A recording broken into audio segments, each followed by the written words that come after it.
Buenos días, buenas tardes o buenas noches.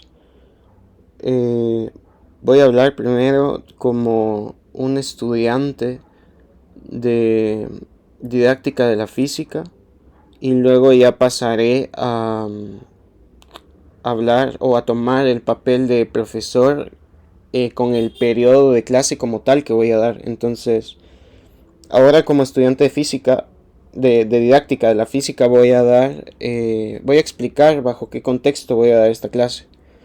Yo elegí el tema de conservación de la energía mecánica. Entonces, voy a dar en particular de estas tres secciones que tenemos acá, un periodo introductorio, un periodo de teoría y un periodo de ejemplos. Voy a dar el periodo de teoría. Así que, para dar un contexto, esta clase está dirigida a niños de tercero básico que hayan aprendido previamente los conceptos de trabajo, energía cinética, energía potencial gravitacional y elástica. Por supuesto, alumnos que dominen hasta cierto punto la cinemática básica y las leyes de Newton. La clase previa a la que daré en este, en este video será este periodo introductorio que está descrito acá, en donde di un contexto histórico y hablé de la importancia de este concepto. Todo esto mediante una presentación de Beamer y luego hice un experimento en donde llevé como material didáctico un péndulo con un objeto relativamente pesado en el extremo. Y mostré que por medio de un cronómetro y una marca en la pizarra que el péndulo suele regresar siempre a la misma altura, es decir, que siempre alcanza la altura máxima, la misma altura máxima, y tarda lo mismo de ida y vuelta cuando las oscilaciones son pequeñas.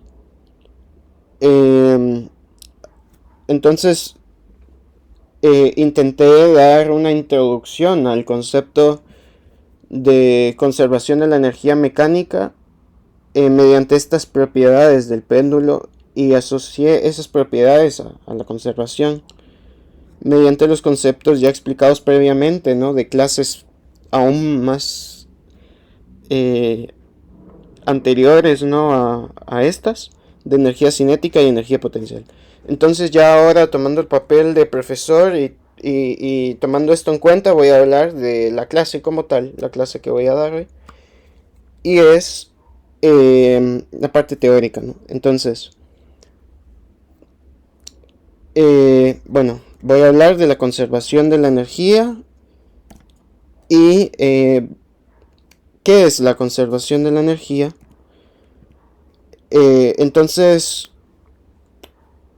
como introducción a este concepto y siguiendo lo que ya habíamos hablado en el periodo anterior, en donde hicimos el experimento del péndulo, decimos que en física, cuando una cantidad se conserva, se quiere decir que su valor no cambia con el tiempo. Dado que tantas cosas cambian en los procesos físicos, las cantidades que se conservan son muy útiles. En el periodo anterior nosotros pudimos ver que el péndulo alcanzaba siempre la misma altura y que alcanzaba una altura máxima cuando y que al alcanzar la altura máxima el péndulo se detenía y al pasar por el punto más bajo el péndulo alcanzaba su máxima velocidad. Entonces esto sucede por ejemplo para este carrito. Sin embargo ocurre de otra forma, porque acá tenemos, en vez de digamos en vez de tener un valle, tenemos aquí una especie de colina, ¿no? En donde digamos en el punto más bajo la energía total del carrito es de movimiento. En el punto más alto, que es cuando el carrito se detiene, es totalmente potencial y se debe a la altura, ¿no? Al potencial gravitacional del carrito. Y en el punto más bajo, bueno, y cuando a medida que va bajando, esta cantidad, ¿no? De energía cinética y energía potencial se va equilibrando, pero siempre la suma de ambas permanece igual. La suma de ambas será la energía que nosotros diremos que se conserva. Sin embargo, vamos a ver que esto no se hace bajo todas las condiciones. Esto no es para todas las condiciones. Y generalmente es para condiciones muy ideales que no ocurren en el mundo real, ¿no? Pero bueno, ya vamos a verlo con más claridad más adelante. Para introducir el concepto de conservación de la energía, diremos que tendremos que introducir el concepto de sistema. Se le dice sistema a una cantidad dada de materia encerrada por fronteras reales o imaginarias. Por ejemplo, en el caso de este carrito y de esta colina que tenemos acá, nosotros podemos decir que este es un sistema si digamos hacemos un cubo tridimensional, ¿no? O sea, y lo tomamos como la frontera de nuestro sistema y decimos que el resto es el entorno, entonces podemos ver que acá el carrito y el valle, ¿no? Está el que mantiene esta energía constante en el carrito. Entonces, decimos que este sistema, como por ejemplo este que tenemos acá, en donde el carrito no interactúa con el exterior, ni siquiera con el piso, asumimos que ni siquiera interactúa con el piso o con la superficie, ¿no? de esta colina. Entonces decimos que este sistema es aislado. Un sistema aislado o cerrado es aquel en el que las partículas de su interior interactúan entre sí, pero no tienen interacción absoluta con el exterior. Entonces imaginemos esta cajita negra y que en el interior hay un montón de partículas, un gas, por entenderlo de cierta forma. Y este gas interactúa entre sí, pero ni siquiera interactúa con el exterior y no tiene forma de compartir materia, ni energía, ni temperatura con el exterior fuera de la caja. Entonces decimos que este es un sistema aislado y no hay intercambio de materia y energía del sistema con el entorno. La energía total de un sistema aislado permanece constante, es decir, se conserva la energía total de un sistema aislado.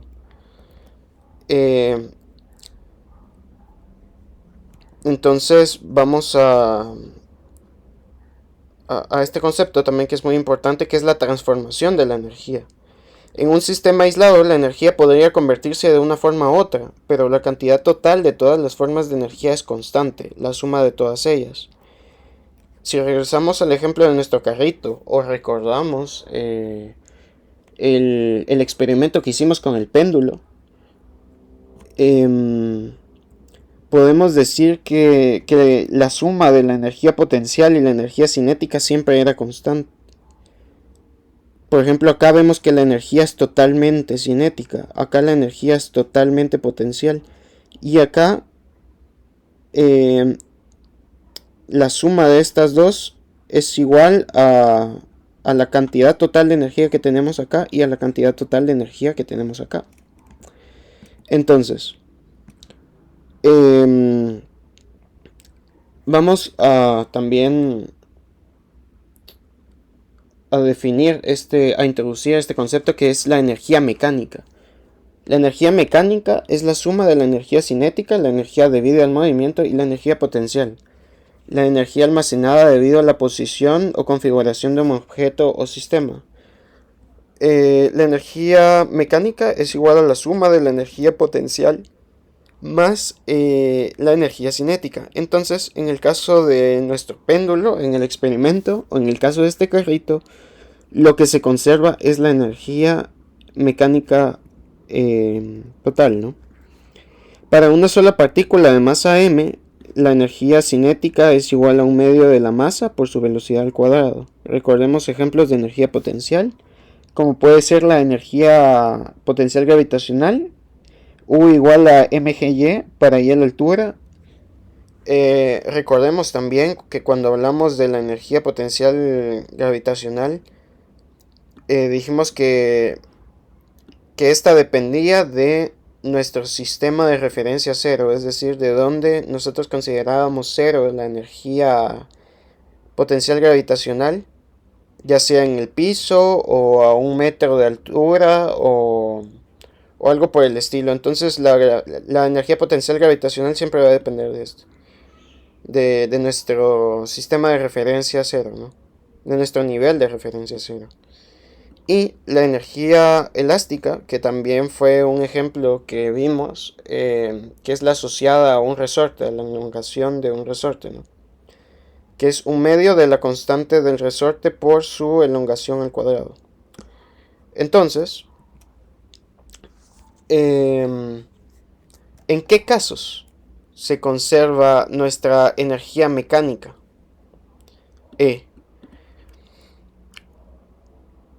La, para poder entender en qué casos se va a conservar y en qué casos no se va a conservar, debemos introducir el concepto de fuerzas conservativas. Se dice que una fuerza es conservativa si el trabajo efectuado por ella para mover un objeto es independiente de la trayectoria del objeto. Dicho de otra forma, una fuerza es conservativa si el trabajo efectuado por ella al mover un objeto en un viaje redondo es cero. Pongamos, por ejemplo, la energía potencial gravitacional. La energía potencial gravitacional, como vamos a ver acá, es un ejemplo de una energía que proviene de una fuerza conservativa, que es el peso. La fuerza elástica de un resorte también es un ejemplo de fuerza conservativa. ¿Por qué, por ejemplo, la fuerza del peso es una fuerza conservativa? Vamos a regresar a nuestra definición. Una fuerza es conservativa si el trabajo efectuado por ella para mover un objeto es independiente de la trayectoria del objeto. Notemos, por ejemplo, que tenemos esta cajita. ¿Qué pasa si nosotros subimos unos cuantos metros esta cajita? Y acá tenemos nuestro nivel de referencia cero para la energía potencial gravitacional. Entonces acá la energía potencial gravitacional habrá subido, ¿no? Porque aumentamos la altura, como podemos ver acá. Acá se mantendrá igual. Acá habremos regresado a la energía potencial que tendríamos en el inicio. Y si pasamos a este punto de acá, el punto central, tendremos la misma energía potencial gravitacional que teníamos en A y en B, porque la altura es la misma, es decir, solo depende de la altura. Y al final, al llegar a A, de nuevo, la energía potencial no habrá cambiado. Y por tanto, el trabajo efectuado por esta fuerza, por la fuerza del peso, habrá sido cero. Porque esta trayectoria, digamos, redonda que hicimos desde A alrededor de esta circunferencia hasta B y luego de nuevo a A, habrá sido tal que no cambia la energía potencial gravitacional total, ¿no? Y por tanto el trabajo efectuado para mover esta cajita habrá sido cero. Entonces es un ejemplo de fuerza conservativa, ¿no? La fuerza a veces, las fuerzas conservativas a veces se oponen al desplazamiento y a veces están a favor de él. En un viaje redondo el trabajo total efectuado es cero. Por ejemplo, vemos que si acá subimos la cajita, recordemos que el peso va hacia abajo y pues la altura, el vector de altura va hacia arriba. Entonces el desplazamiento, ¿no? Se opondrá a la fuerza y entonces tendremos trabajo negativo. Y de nuevo aquí al bajar tendremos trabajo positivo que se va a compensar con el primero y dará una suma de trabajo igual a cero. Ahora, las fuerzas no conservativas. ¿Qué pasa con las fuerzas no conservativas en contraposición con estas? Que el trabajo efectuado por ella para mover un objeto depende de la trayectoria del objeto. Tomemos por ejemplo la fricción. Una trayectoria más larga produciría más trabajo efectuado por la fricción que una más corta. Por ejemplo, esta persona de acá, al mover esta caja y al tener esta caja fricción con el piso, va a ser tal que mientras más mueva la caja, más trabajo efectuará la fricción sobre el piso, ¿no? Y por tanto no hay forma alguna de que ese trabajo sea cero bajo ninguna circunstancia, ¿no? Ni siquiera en un viaje redondo como podría ser esto, ¿no? Un viaje redondo. Entendemos cuando el objeto que estamos considerando regresa al mismo punto, ¿no? Entonces, la fricción disipa energía, es decir, la fricción no deja que la energía se conserve, y disipa la energía en forma de calor o sonido. No sé si a ustedes les ha pasado que cuando empujan una mesa, una silla o algo en el piso, esto produce sonido. Entonces esa ya es una forma de disipación de energía, y ahí ya decimos que la energía mecánica total no se está conservando. La fricción siempre se opone al movimiento o tiene dirección opuesta al desplazamiento, así que no hay forma de que el trabajo total en un viaje redondo sea cero. Ahora vamos a la conservación de la energía mecánica. La idea de fuerza conservativa permite extender la conservación de la energía al caso especial de la energía mecánica. En un sistema conservativo, aquel en el que solo actúan fuerzas conservativas, en el que solo fuerzas conservativas efectúan trabajo, la energía mecánica total es constante, o sea, se conserva. Podemos decir que la energía, entonces, la energía mecánica total, que recordemos que definimos como la energía cinética más la energía potencial, en un tiempo cualquiera, en ese sistema, va a ser igual que en otro tiempo cualquiera. Es decir, vamos a tener una cantidad que va a ser siempre la misma, en cualquier momento. Es decir, que un medio de la masa por la velocidad al cuadrado más la energía potencial de ese objeto en un momento va a ser igual que esa misma suma en otro momento. Entonces vemos que esto es bastante bonito y bastante útil, ¿no? Porque generalmente los sistemas están llenos de variables que cambian. Cambia la velocidad, cambia la posición, cambia el tiempo, y sin embargo podemos encontrar una combinación de variables que no cambia a lo largo del tiempo, ¿no? Entonces, para poder entender esto de una mejor forma, y trayendo de vuelta lo que habíamos visto en el experimento de la clase anterior, voy a mostrarles estos simuladores. Son dos simuladores. El primero es de una persona en una especie de rampa, una rampa extraña, ¿no? Pero vamos a ver.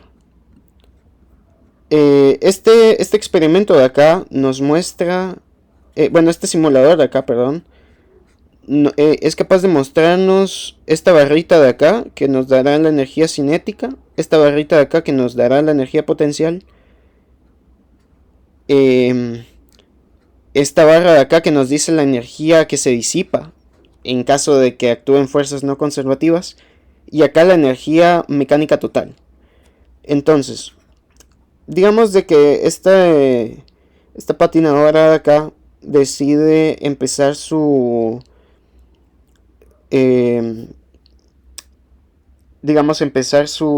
viaje, ¿no? Su trayectoria a esta altura de 6 metros. Entonces, veamos qué pasa. Si ella empieza a caer a esta altura de 6 metros, vemos como al principio la energía potencial, la energía mecánica total es prácticamente igual que la energía potencial. Entonces va cayendo, ¿no? Va avanzando en la trayectoria. La altura va disminuyendo y vemos que la patinadora va ganando velocidad, es decir, va ganando energía cinética.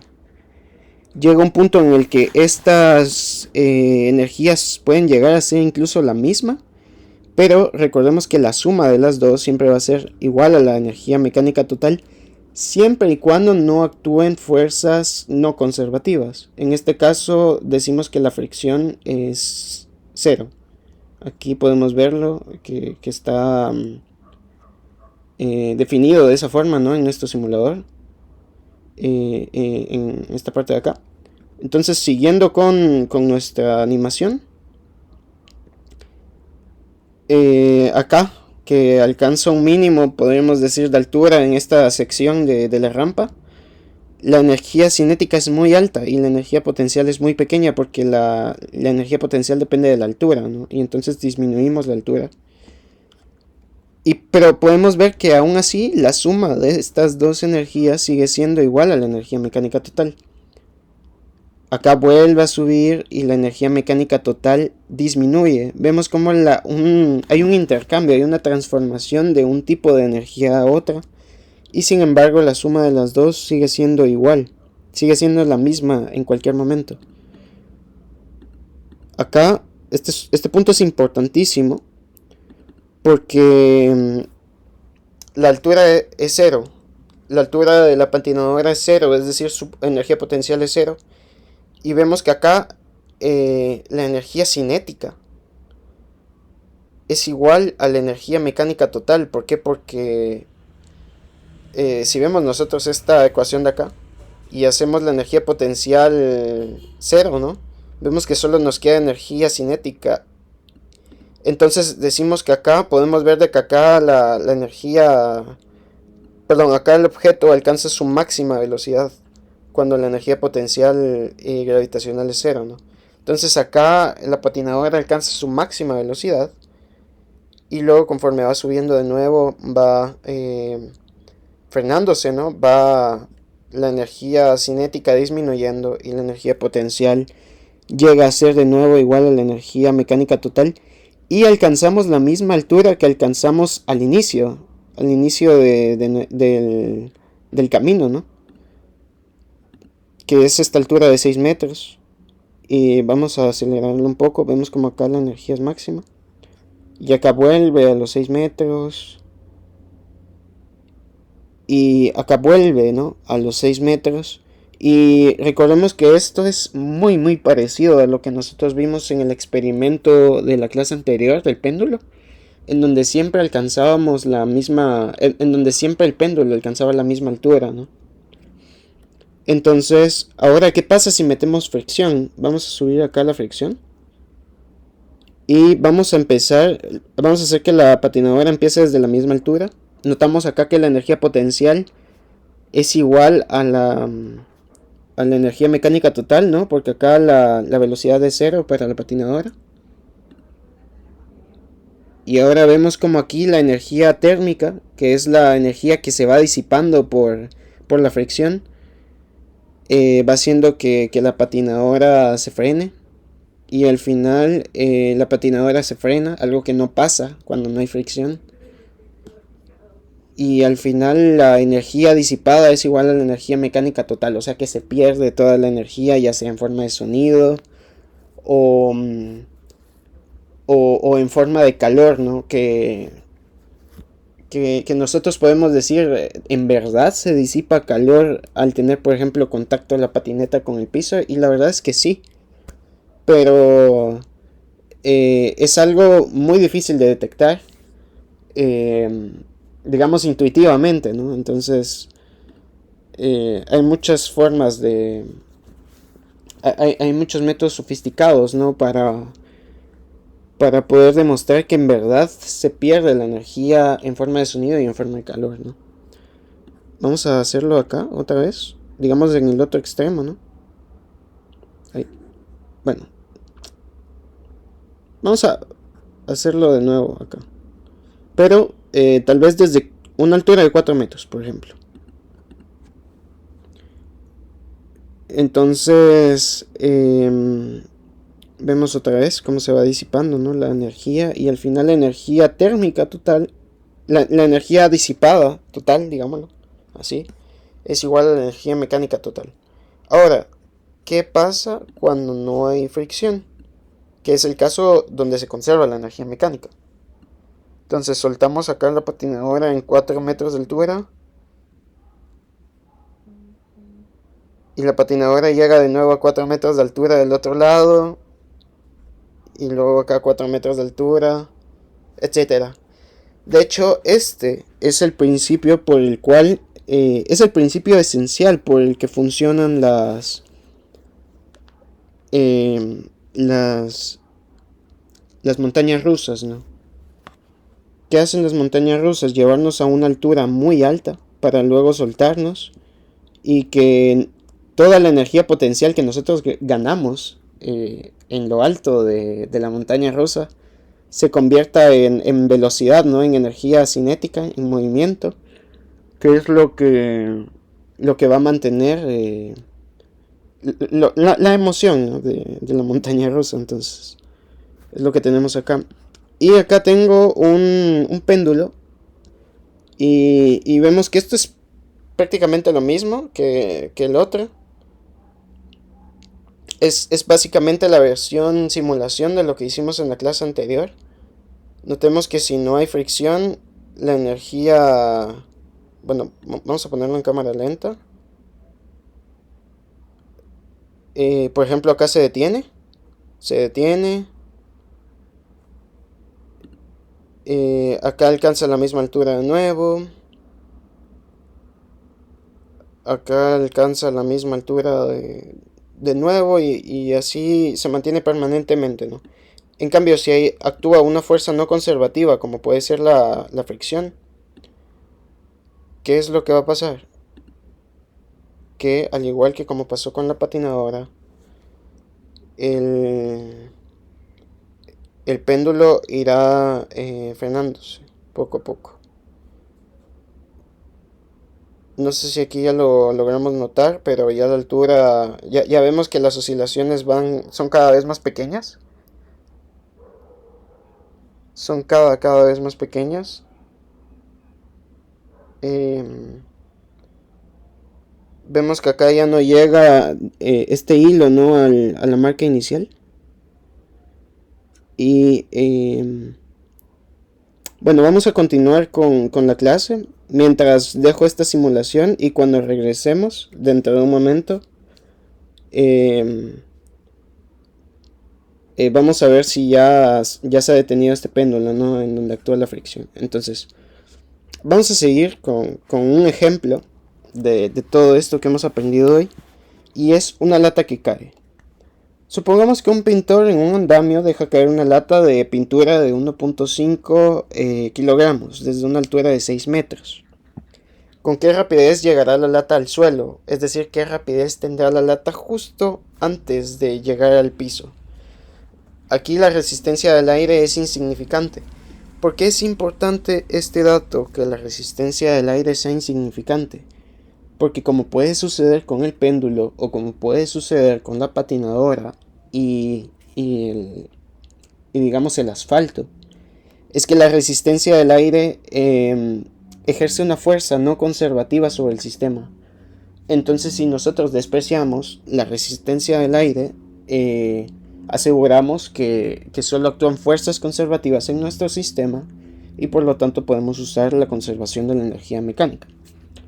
Ahora, la solución a este problema será pues utilizar esto, ¿no? La energía, el hecho de que la energía mecánica total se conserve.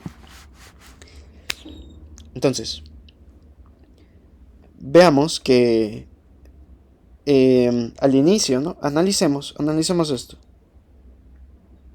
Sobre la lata solo actúa la fuerza conservativa del peso, es decir, la energía potencial es gravitacional y es una fuerza conservativa, entonces puede escribirse la conservación de la energía como que un medio de la velocidad final al cuadrado más la masa por la gravedad por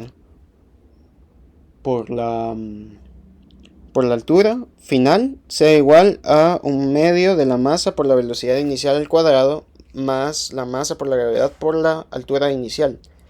Entendamos que la altura inicial son que la altura inicial es la altura la altura que tiene acá al inicio, ¿no? El pintor. La altura desde la que suelta la lata del pintor. La velocidad inicial es cero. ¿Por qué? Porque el pintor lo suelta desde el reposo, ¿no? Y la velocidad final es la que nosotros queremos hallar, que es nuestra velocidad cuando está a punto de llegar al piso.